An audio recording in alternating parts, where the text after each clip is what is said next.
friends! I'm so pleased to join you for Storytime today. My name is Miss Jess, and I work for La Crosse County Library's Youth Services Department. Now, working in a library, I have a lot of favorite books, but I did pick a particular favorite to share with you today. Now, before we get started, we need to check our imaginators. Are you ready?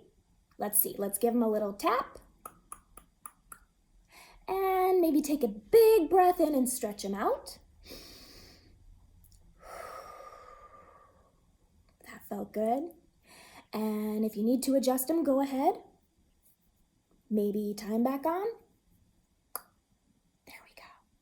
Now, if your imaginator isn't working as well as you'd like, that's okay, because today's story is called Imagine That by Jonathan D. Voss.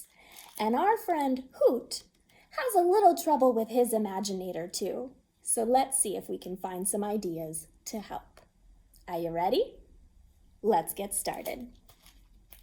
Imagine That by Jonathan D. Voss.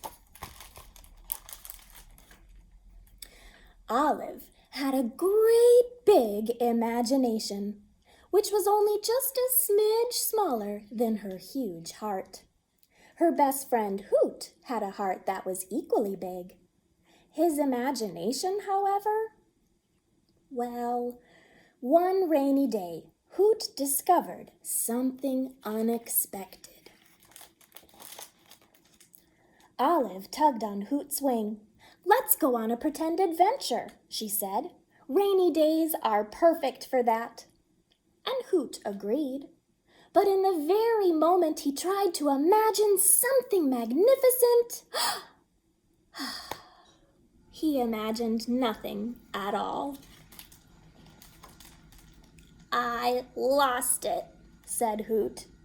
"Lost what?" asked Olive.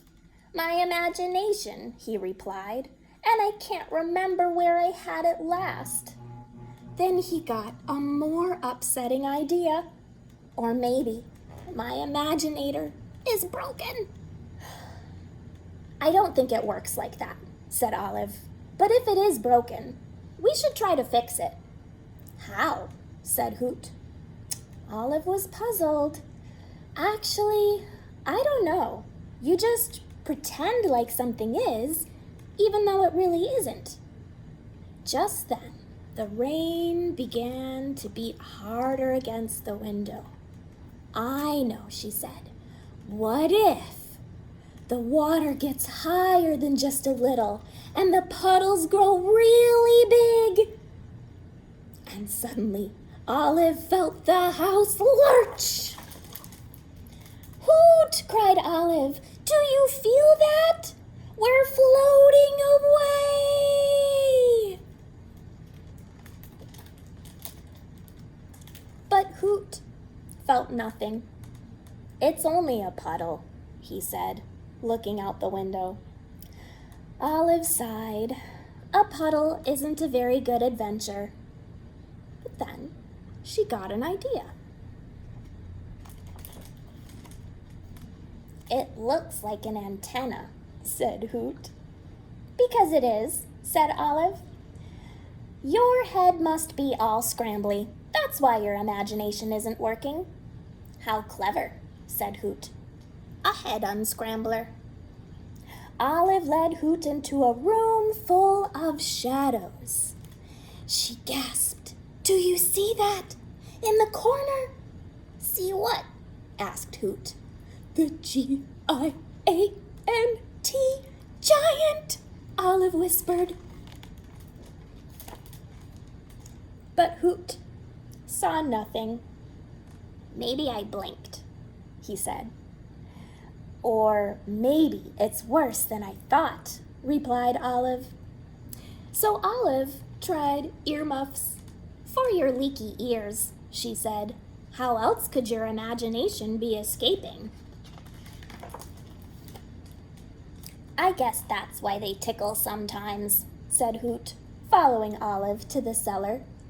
They stepped into the dark, and something fluttered, and Olive froze. "Do you hear that?" she whispered. "Fairies!"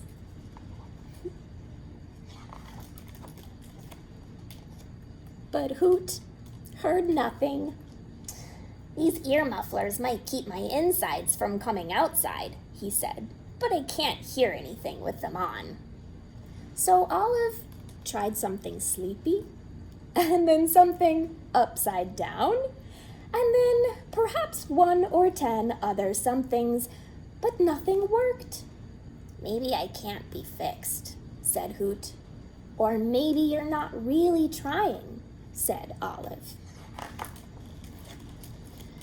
It was quiet for a long while.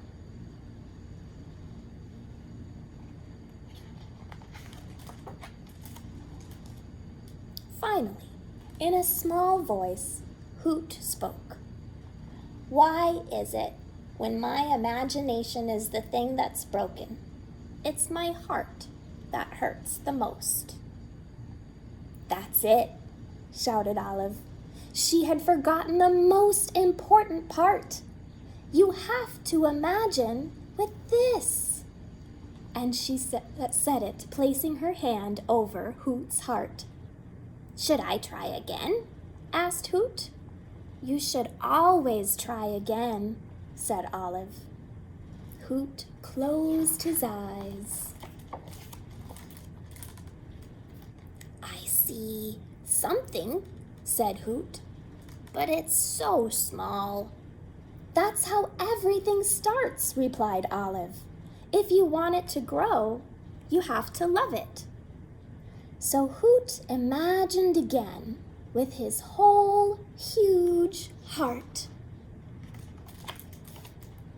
You did it, shouted Olive.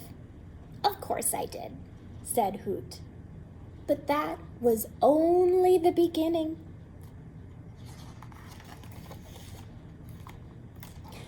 When the clouds broke and the world sparkled in the sun, Hoot and Olive's imagination spilled onto everything.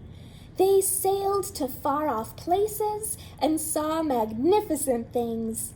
They built castles and tamed dragons. They were heroes and kings.